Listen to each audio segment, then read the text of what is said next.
Viewers আসসালামু আলাইকুম, আশা করি সবাই ভালো আছেন। আলহামদুলিল্লাহ, আপনাদের দোয়ায় আমি অনেক ভালো আছি। ভাই এটা কি? Infinix GT 30 pro. ভাই এটা হচ্ছে একটা গেমিং ফোন ভাই, আমার কাছে আমার 2 কেজি মনে হচ্ছে বড় ভাই। ভাই তো আপনার ফোনটা আপনি অনেক শখ করে আনছেন ভাই, নিজ দায়িত্বে গিয়ে ফোন না আনছেন, নিজে ওপেন করে ভাই নেন, যেহেতু আপনি কষ্ট করে আনছেন এটা আপনি ওপেন আপনি করেন। করেন না, না না করেন, নেন ওপেন মুখ করেন। কেমন এডিট বুঝতে পাইতেছি আইস মুখ পেয়েছেন না নিশ্চয়, মুখ মুখ মুখ মুখ পেয়ে অনেক দেন, ফুজ দিতে মুখ বাইরে কারণ না, এটা ছিলেন না ভাই, হাত কে দেখে ভাই, ফোন নিয়ে কেটে লাগে, এটা তো ডর। শুনে লেগে তোমায় ভাই।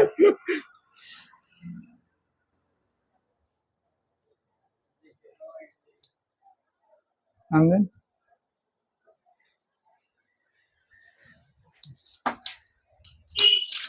ভাই, এটা ফোন না ভাই, এটা আমার কাছে গাড়ি মনে হচ্ছে ভাই।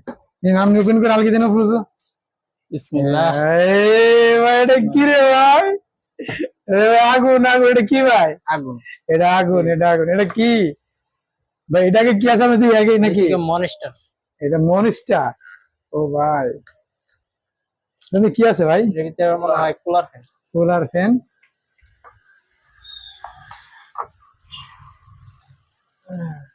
কেসটা আরে হইছে আমার ভাই অনেক শখের একটা জিনিস। এটা দি পাইলো না ভাই। ও বাবা রে, এটা টাইট। আর জিবি এটা ভাই ফোনের পিছনে থাকবে লাগানো, এটা যারা পেছনে সেট ঠান্ডা থাকবে। কুলার ফ্যান নাকি? এটা কুলার ফ্যান। আচ্ছা ভাই, আপনি ফোনটা খুলেন না ভাই, আপনি অনেক শখের ভাই, অনেক দূরাদূরি বেড়ে ভাই, অনেক জল চাপড়ার পরে এটা পাইছেন।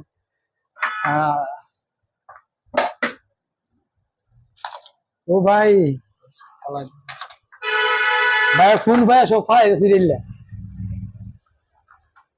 এটা হচ্ছে বাইরে কাঙ্ক্ষিত ফোন। ফোনটা তো ভারী, একদম স্লিম না স্মুথ। তো আপনার কাছে ফোনটা কেমন লাগতেছে ভাই? সেই সেই মাখন মাখন। তো ফোনটা আপনার ভালো লাগছে না ভাই? কয়দিন ধরে নেটে গাড়াগাড়ি করে ফোন আনিছে? মাসখানেক গাড়াগাড়ি করে আমার ভাই ফোনটা লাস্ট পর্যন্ত ডিসাইড করছে ইনফিনিক্স এর জিটি 13 প্রো। তো ভাই সেটটা সম্পর্কে কিছু বলবেন? এই সেটটা গেমিং এর সাথে বাংলাদেশ একমাত্র ফোন অফিসিয়াল। অফিসিয়াল এছাড়া অন্য কোনো ফোন আমার চোখে বাজা নাই। অফিসিয়াল ফোন যা আছে সব আনঅফিসিয়াল। আনঅফিসিয়াল। তো এই জন্য এই সেটটা আমার মূলত পছন্দ। তো যারা যারা গেমিং ফোন নিতে চান ইনফিনিক্স এর হট জিটি 13 প্রো, অবশ্যই আসবেন আমাদের শপে। আমাদের শপে ঠিকানা হ্যালো লামিয়া চম্পকনগর বাজার, বিজয়নগর, ব্রাহ্মণবাড়িয়া। অবশ্যই আপনারা অনেকেই কমেন্টস করেন যে ভাই এটা তো আমরা ওই জায়গায় তার ওই জায়গায় তার সাইকেল নেওয়ার চিন্তা ভাবনা আছে। যারা যারা আসবেন বাংলাদেশের যে কোনো জায়গাতে আসতে পারেন, আমাদের সব থেকে এসে